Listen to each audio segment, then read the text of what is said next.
নমস্কার বন্ধুরা, only sports চ্যানেলের পক্ষ থেকে সবাইকে জানাই অনেক অনেক শুভেচ্ছা ও ভালোবাসা।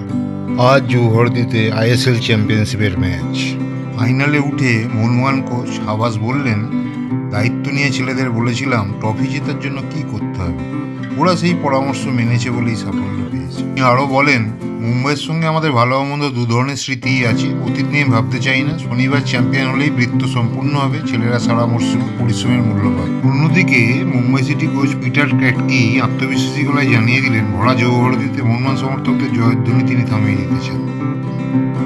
লিগ শিল্ডে হারের প্রসঙ্গে তিনি বলেন, আমরা সেই হারে খুবই হতাশ হয়ে পড়েছিলাম, তবে সেই হারের পর আমরা আবার ঘুরে দাঁড়িয়েছি, ছেলেদের মধ্যে জয়ের মানসিকতা ঢুকিয়ে দিতে পেরেছি। সব দিক দিয়ে এক জমজমাটি সন্ধ্যা আজকে জৌহরদি ক্রীড়াঙ্গনে অপেক্ষারত। আসুন দেখে নি দু দলের প্র্যাকটিসের কিছু মুহূর্ত।